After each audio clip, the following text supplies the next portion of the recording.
Hello witches, wizards, and those who are yet to receive their Hogwarts school letters, welcome to my Harry Potter kitchen. This is the YouTube series where I am baking my way through the Harry Potter books, making recipes for all of the food and drink we find inside. If you missed last week's recipe where we made an original Hogwarts blend of coffee from scratch, then make sure you check out the link down below in the description to catch up. And if it's your first time in the kitchen, welcome. And if you don't want to miss a thing, then make sure you hit that subscribe button and click on the notification bell and you'll get an alert every Magic Monday when there is a brand new recipe. Speaking of which, I'm feeling a little peckish, so let's head back into the chamber.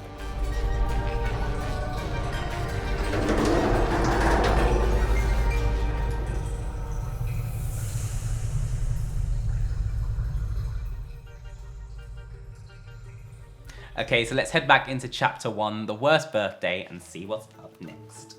So the Dursleys have just finished running through their plan for the evening, and Harry is trying to stay out of Aunt Petunia's way. So he's off into the garden to relax, and he's thinking about all the good times from his first year at Hogwarts, and the bad times where he had to escape Lord Voldemort, and then suddenly he sees two enormous green eyes looking at him from the hedge. So he's staring, and Dudley comes out and also wonders why Harry is staring out the bushes. So Harry decides to play a little prank on Dudley and says he's trying to set it on fire. This hasn't gone down too well, so Dudley has told Aunt Petunia, who has now almost hit Harry with a soapy frying pan and made him do some work. And I can see our next recipe, while Dudley lolled around watching and eating ice creams. Looks like it's time for our first frozen dessert. If you'd like to make your own Harry Potter ice cream sandwiches, then all of the ingredients, measurements, and instructions are on my website, bradleybakes.co.uk. The link is down below in the description.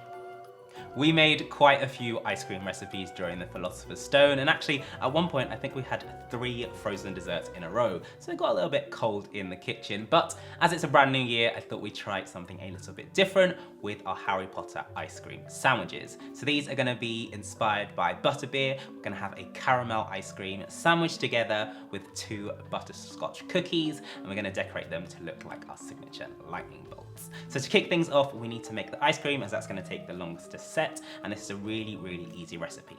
All we need to do is whip our cream to begin with, and then we'll add in the rest of our ingredients. Pour your cream into your mixing bowl. Whisk on a medium speed until it forms soft peaks. At this point, your cream should be nice and softly whipped, so then we're going to add in the rest of our ingredients to flavour the ice cream. Now, Butterbeer has that lovely vanilla caramel flavour to it, so we're going to be using condensed milk, some vanilla extract, and some caramel extract to bring all of those flavours together. Add your condensed milk into the cream along with your vanilla extract and your caramel. Scrape out your can to make sure you get everything out. Continue whisking your cream until it forms stiff peaks. And that is how simple it is to make your ice cream base for this recipe. Okay, next we need to prepare our tin, which we're going to freeze the ice cream in. And you want to get yourself a square or rectangle tin that is quite deep, and then we're going to pull out the ice cream once it's set and cut that into our ice cream sandwich shapes. To make it nice and easy to remove from the tin, we're going to use some cling film. So I'm going to line that twice just to make sure everything's nice and sealed, and then we're going to pop it into the freezer. Measure out your cling film with a good bit of overhang and then push it into place. Repeat the process going the other way. Once your tin is prepared, all you need to do is pour your ice cream in, and then we're going to level it off. Pour your cream into your tin and then use an offset spatula to even it out. You don't have to get it perfectly level, but we do want our cookies to sit nice and flat, so try and even it out as much as possible. So that's our ice cream prep all finished. We're going to pop this into the freezer for about 4 hours until it's nice and set. While your ice cream is setting, you can move on to making the cookies, which we're going to sandwich between the ice cream above and below. Now we're going to make a super melt in the mouth fudgy cookie, and we're going to fill that with some butterscotch fudge pieces as well to bring out more of those butterbeer flavours. Again, it's a really simple recipe, so this is what you need to do. Add your butter and sugar into a bowl and cream together until light and fluffy. I'm using 2 types of sugar to bring in the colour and flavour, but also keep it light. Once it's light and fluffy, scrape down the sides and then add in your egg. Pour in your caramel extract and then continue mixing until smooth. Once combined, add in your dry ingredients. That's your flour and your baking powder. Mix through on a slow speed. Give it one final scrape and then add in your butterscotch fudge pieces. Now it's important that you don't over mix your cookie dough, as if you do that, then what you're doing is you're stretching those gluten strands a bit too much, almost like you're kneading bread, and then when it goes into the oven, you'll end up with a tough cookie rather than one that melts in your mouth. So as soon as you start to see the flour is incorporated and the dough comes together, stop mixing, and then we're gonna pop this in the fridge, which is gonna firm it up nicely so we can cut it out. Place your dough into the middle of some cling film and then wrap it well. Once it's wrapped, this needs to go into the fridge for about 2 hours until it's nice and firm, and then we're gonna cut it into our lightning bolt shapes.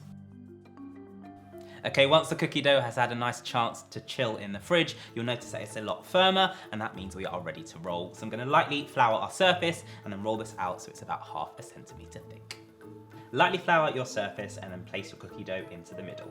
Place a little more flour on top and on your rolling pin, and then roll out, rotating every few rolls.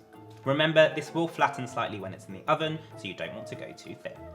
Okay, once you're happy with the thickness of your cookie dough, it's time to grab yourself a stencil, and of course we've gone with the signature lightning bolt. We're just gonna cut around this, trying our best to get as many as we can out of the single roll, and then we're gonna transfer them straight onto a baking tray, which I have greased and lined with some baking paper. Place your stencil on top of the cookie dough and trace around it with a sharp knife. Once they're cut out, use an offset spatula to transfer them onto your baking tray. Okay, once you're happy with all of your cookies and they're on your baking tray, this needs to go into the fridge to chill before we bake them. Now the reason that we chill them first is so that they can firm up even more, and that way they will hold their lightning bolt shapes as they bake. They'll still melt in your mouth as you bite into them, but because they are nice and chilled, the outside will cook and firm up before the inside cooks through.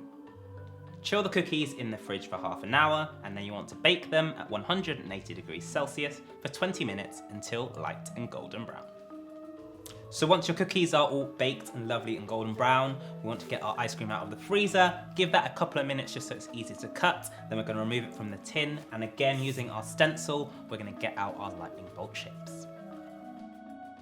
Place the lightning bolt stencil into one corner and then use a sharp knife to cut around it. If your ice cream is too hard, dip your knife into warm water to help it slice. Flip the stencil the other way around and then cut along diagonal to save space. Keep on going until all your lightning bolt ice cream blocks have been cut out. Once all your ice cream lightning bolts have been cut out, all that we need to do next is assemble them. So you want to get yourself your cookies and try to match them up as evenly as possible. And then another quick tip is just to use an offset spatula and neaten up the edges, as these are going to show. So you can just rub it backwards and forth against the sides to neaten them up. Smooth out your ice creams and then lift them onto one of the cookies. Take your second cookie, place it on top, and then press down to sandwich them together.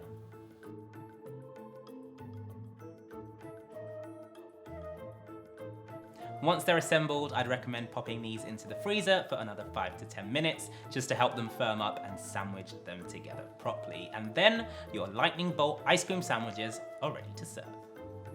So there you go, these lightning bolt Butterbeer ice cream sandwiches are complete. And it might be the middle of winter, but it's definitely still time for ice cream. I hope you enjoyed this week's recipe, and if you're gonna recreate it, I'd love to see them, so make sure you share your pictures on Instagram with the hashtag #MyHarryPotterKitchen. If it's your first time in the kitchen and you want to see more, make sure you hit that subscribe button and click on the notification bell so you get an alert every Magic Monday when there is a brand new recipe. I'm gonna tuck into these ice cream sandwiches, and I'll see you next week.